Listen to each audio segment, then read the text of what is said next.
तो कल के लेक्चर में हमने अंतराल के बारे में सीखा था, है ना।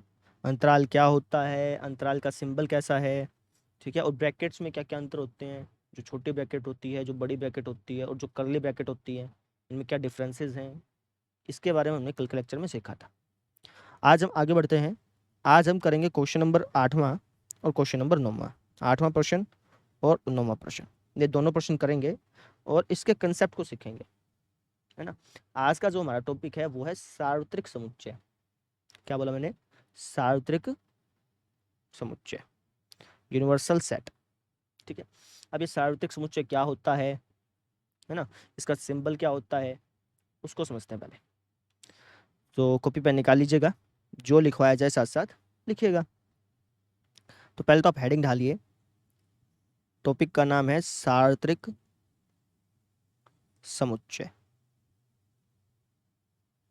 जिसको हम इंग्लिश में बोलते हैं यूनिवर्सल सेट। क्या बोलते हैं बच्चों? Universal set. ठीक है। अब ये सार्वत्रिक समुच्चय होता क्या है उसको समझते हैं। देखिए जी, सार्वत्रिक समुच्चय, यूनिवर्सल सेट। अब इसको है ना, इसके शब्द से समझो। इसमें क्या लिखा है? यूनिवर्सल। यूनिवर्सल, तो कहीं आपने यूनिवर्स शब्द सुना? यूनिवर्स, यूनिवर्स कहीं सुना हो आपने? फिल्मों में सुना होगा, बुक्स में भी कहीं ना कहीं देखा होगा। इसको हिंदी में क्या बोलते हैं? यूनिवर्स को ब्रह्मांड। ब्रह्मांड सब सुना? ब्रह्मांड, है ना। ब्रह्मांड के अंदर क्या क्या चीज आती है? ब्रह्मांड के अंदर सभी ग्रह आ जाते हैं, जितने भी ग्रह हैं। कितने ग्रह हैं? 8 हैं या फिर 9 हैं, शायद 9 हैं, लेकिन अभी 8 कर दिए गए थे, प्लूटो को हटा दिया गया था ना। तो 8 ग्रह हो गए। 8 ग्रह के अलावा भी बहुत सारे ग्रह हैं, लेकिन हमें नहीं पता, लेकिन वो ब्रह्मांड के अंदर आ जाते हैं, है ना। बहुत सारे तारे हैं, है ना, उल्का पिंड है बहुत सारे, जिसका हमें पता नहीं होगा, लेकिन वो ब्रह्मांड के अंदर आते हैं। ठीक है, बहुत सारे तारे हैं, बहुत सारे सूर्य हैं, ठीक है ना, बहुत सारे हैं। गैलेक्सीज जिसको बोल देते हैं, आकाश गंगाएं जिसको बोल देते हैं, ये सभी के सभी जो हैं वो ब्रह्मांड के अंदर आ जाते हैं, पूरे ब्रह्मांड के अंदर, पूरी पूरी की पूरी यूनिवर्स के अंदर आ जाते हैं। ठीक है। तो ये तो बात हो गई यूनिवर्स की, जो हम अंतरिक्ष की बात कर रहे हैं। ठीक। अब मैथमेटिक्स में यूनिवर्सल का क्या मतलब होगा? क्योंकि उसी से निकला ये शब्द भी। मैथमेटिक्स में भी यूनिवर्स का यही मतलब है। ठीक है, ध्यान से समझना। क्या ये यूनिवर्सल सेट एक ऐसा सेट, एक ऐसा समुच्चय है जिसके अंदर सभी चीजें आ जाए, जिसके अंदर सभी के सभी क्या आ जाए? चीज आ जाए। जैसे एक एग्जांपल से समझाएं। जैसे मान लीजिए कि मेरे पास एक सेट है ए, जिसके अंदर एलिमेंट मैंने डाल दिए, लेट्स से कि 1 2 3 4। एक सेट है मेरे पास बी, जिसके अंदर मैंने एलिमेंट डाल दिए, लेट्स से 7 8 9 12। एक सेट है मेरे पास सी, जिसके अंदर एलिमेंट मैंने डाल दिए 14 17 20 25। ठीक है। अब मैं कह दूं कि यार इन तीनों समुच्चयों के लिए, इन तीनों सेट के लिए एक यूनिवर्सल सेट बताओ। क्या बोला मैंने? इन तीनों सेट्स के लिए एक यूनिवर्सल सेट बता दो, एक सार्वत्रिक समुच्चय बता दो। अब यहाँ पर सार्वत्रिक समुच्चय का मतलब होता है, क्या मतलब है कि यार एक इसका एक ऐसा यूनिवर्सल सेट, एक ऐसा सेट बता दो जिसके अंदर ये तीनों तो आए ही आए, ये तीनों तो आए ही आए, इसके साथ साथ कुछ एक्स्ट्रा भी आ जाए, इसके साथ साथ कुछ एक्स्ट्रा भी आ जाए। एक्स्ट्रा नहीं आएगा तब भी चलेगा, लेकिन तीनों तो आने ही आने चाहिए, इन तीनों समुच्चयों के एलिमेंट्स तो आने चाहिए। तो वो यूनिवर्सल सेट क्या होगा? अब यूनिवर्सल सेट कई सारे हो सकते हैं, जरूरी नहीं कि एक ही होगा, है ना। आप इस यूनिवर्सल सेट में अगर देखोगे तो यहाँ पे 1 से लेकर के लगभग 25 तक गिनती आ रही है ना, है ना। उसमें से कई अंक आ रहे हैं, कई अंक नहीं आ रहे, कोई बात नहीं। तो आप इस यूनिवर्सल सेट के अंदर ये 25 तक अंक डाल सकते हो। ऐसे करते करते करते करते करते 25 तक अंक डाल सकते हो। ये क्या बन गया? यूनिवर्सल सेट बन गया, सार्वत्रिक समुच्चय बन गया। क्यों? क्योंकि इसके अंदर ये सारे के सारे एलिमेंट आ गए। इसके इसके अलावा भी बहुत सारे एलिमेंट आए हैं, ऐसा नहीं कि इसके अलावा कुछ नहीं आया, इसके अलावा भी बहुत सारे आए हैं। जैसे देखोगे तो इसके अंदर तो अपना 13 भी आ गया, 13 इनमें से किसी में नहीं था, लेकिन इसके अंदर आ गया, कोई दिक्कत नहीं। यूनिवर्सल का मतलब ये है ना, यूनिवर्स का मतलब ये है कि उसके अलावा जो आप नहीं जानते वो भी आ जाएंगे यूनिवर्सल के अंदर। यूनिवर्स का तो यही मतलब है। जैसे मैंने तुम्हें स्टार्टिंग में बताया था कि यूनिवर्स का मतलब क्या होता है कि यार जिसके अंदर सभी ग्रह आ जाए। अब सभी ग्रहों को हम नहीं जानते, लेकिन फिर भी उसके अंदर सभी ग्रह आ जाते हैं। वही सेम चीज इसके साथ है, यूनिवर्सल में सारी की सारी चीजें आ गई, है ना। अगर देखा जाए तो इसके अंदर 13 नहीं था, लेकिन 13 इसके अंदर आ गया। इसके अंदर जैसे 18 नहीं था, 18 इसके अंदर आ गया। बस समझ में आ गई। अच्छा, और भी हो सकता था, जरूरी नहीं कि यही बनाना है, और भी बना सकते थे। मैं कह दूं कि यार इन तीनों से संबंधित, इन तीनों से रिलेटेड जो है एक यूनिवर्सल सेट बनाओ, एक सार्वत्रिक समुच्चय बनाओ। तो वो ये भी हो सकता था, जैसे 1 से लेकर के 50 तक की संख्याओं का समुच्चय। इसको भी तुम क्या बोल सकते थे कि सर ये यूनिवर्सल सेट है ना, क्योंकि इसके अंदर भी ये तीनों के तीनों एलिमेंट आ गए। बस में आ गई, ठीक है। यूनिवर्सल सेट और भी हो सकता था, आप कह सकते थे सभी प्राकृतिक संख्याओं का समुच्चय, ये भी यूनिवर्सल सेट माना जाता। क्लियर है बात मेरी?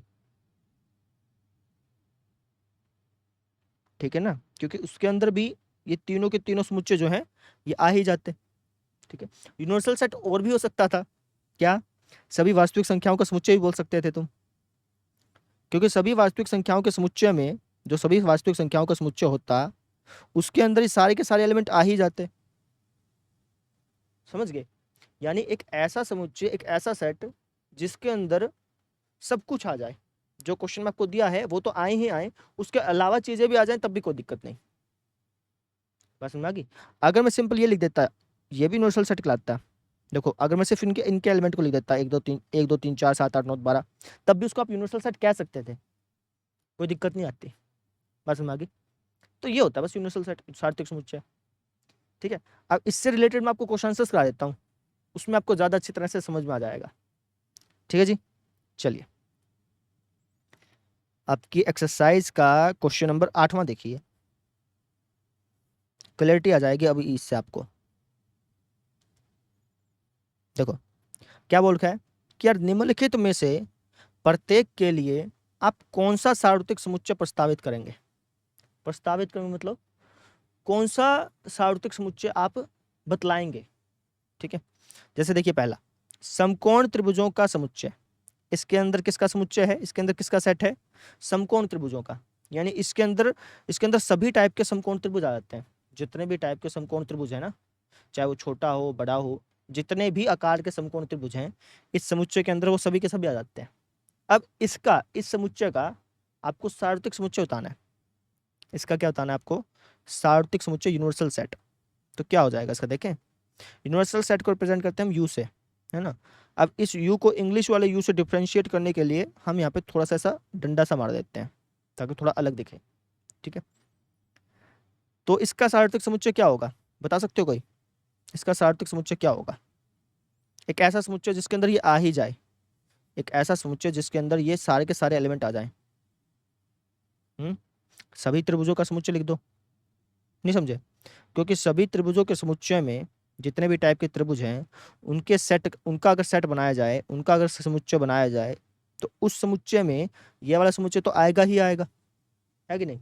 सभी टाइप के ट्राइंगल्स का समुच्चय अगर बना लिया जाए तो उस समुच्चय में ये वाला समुच्चय आएगा कि नहीं आएगा? आएगा। तो ये क्या कहलाएगा? Universal set. क्या कहलाएगा? Universal set. समझे? ये चीज है। सेकंड पार्ट देखो, इसके अंदर बोला कि समद्विबाहु त्रिभुजों का समुच्चय। तो बताओ एक ऐसा समुच्चय बताओ जिसके अंदर ये वाला समुच्चय आए ही आए जाए। बताइए, शाबाश। एक ऐसा समुच्चय जिसके अंदर ये वाला तो आए ही आए, वो भी यही होगा, सभी त्रिभुजों का समुच्चय। क्योंकि जब तुमने सभी त्रिभुजों का समुच्चय बना लिया, सभी ट्रायंगल्स का एक कलेक्शन बना लिया, तो उस कलेक्शन में ये वाला कलेक्शन तो आएगा ही आएगा, पक्की बात है। तो बस होगा ये आपका यूनिवर्सल सेट। बात समझ में आ गई? थोड़ा सा आपको अलग लगा होगा कि ये कैसा क्वेश्चन था, है ना। स्टार्टिंग है भाई, धीरे धीरे तुम इस चैप्टर को सीखो। ये बेसिक चैप्टर है, थ्योरेटिकल चैप्टर है। धीरे धीरे सीखो। ये चैप्टर आपको बाकी सारे चैप्टर समझाने में मदद करेगा, ये बात आप लिखवा लो। ठीक है ना, तो इसलिए सीख लो इसको। समझे? चलिए 8वां हो गया। अब आ जाइए आप 9वें क्वेश्चन पे।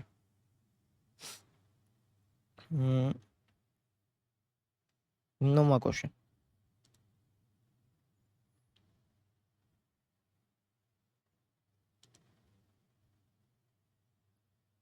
देखिए क्या इसके अंदर एक समुच्चय दिया है ए जिसके अंदर एलिमेंट है 1 3 5।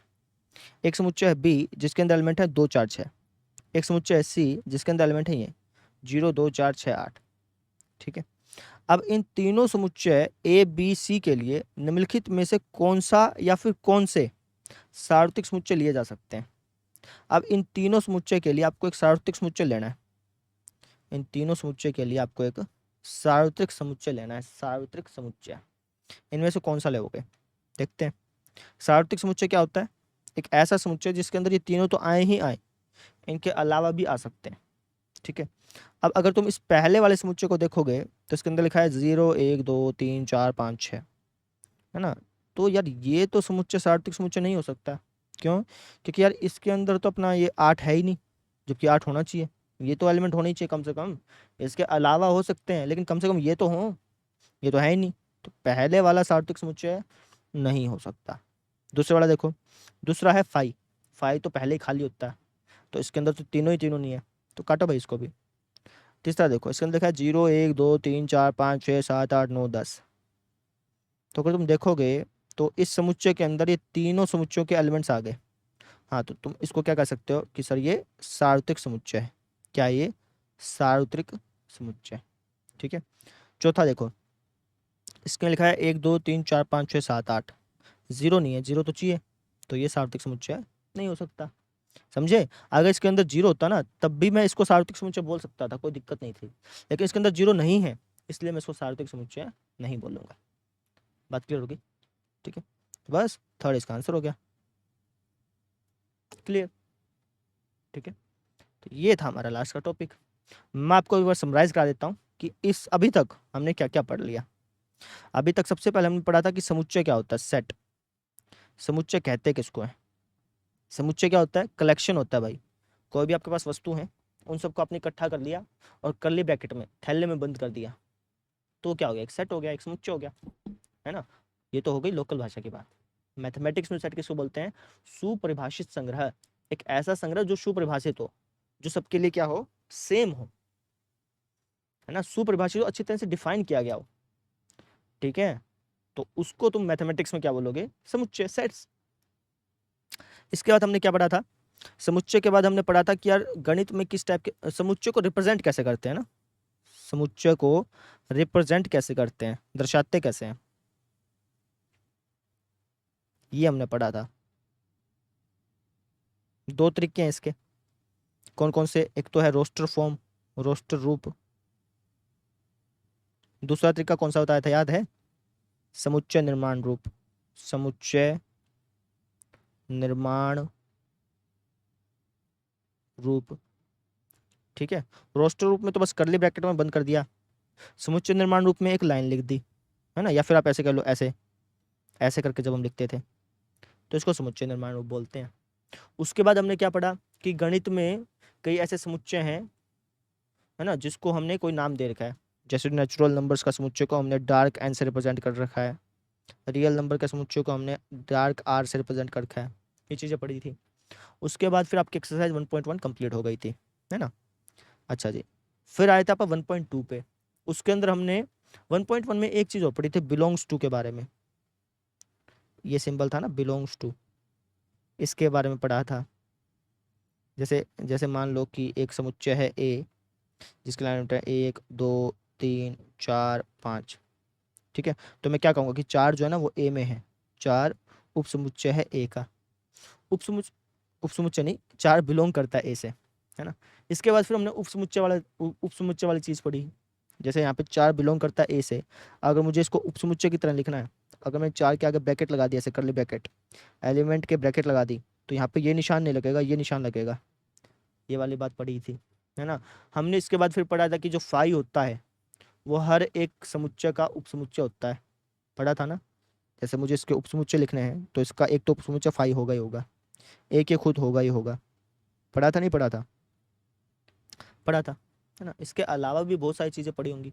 हाँ, समुच्चय के प्रकार पढ़े थे, रिक्त समुच्चय। ठीक है, एक तो रिक्त समुच्चय होता है, और कौन कौन से समुच्चय होते हैं? रिक्त समुच्चय ही पढ़ा था। अभी ये पढ़ा हमने सार्वत्रिक समुच्चय, ये भी एक प्रकार से उसका प्रकार ही है। ठीक है, तो ये सारी चीज़ें जो है, सारी डिटेल जो है हमने अभी तक पढ़ ली। अब हम कल करेंगे अगला टॉपिक। ठीक है, वो है ऑपरेशंस ऑन सेट। समुच्चय पर ऑपरेशन करना है। अब ये ऑपरेशन क्या होते हैं, है ना, ये कल बताएंगे आपको, ठीक है। मैथमेटिक्स में जो ऑपरेशन का मतलब है वो ये है कि यार आपको अंकों के साथ खेलना है। जैसे नंबर्स में ऑपरेशन का क्या मतलब होता है, जैसे मान लो 2 और 3, इन दोनों नंबर का ऑपरेशन करना है। इसका मतलब ये थोड़ी कि चाकू से तुम इसका चीर फाड़ कर दोगे, नहीं। इन दोनों इन दोनों नंबर्स पर ऑपरेशन लगाने हैं, मतलब इनको जोड़ सकते हो, घटा सकते हो, पावर में लिख सकते हो, ये होते हैं ऑपरेशन, ठीक है। कल बताएंगे इसके बारे में, समझ गए। तो कल मिलते हैं फिर, थैंक यू।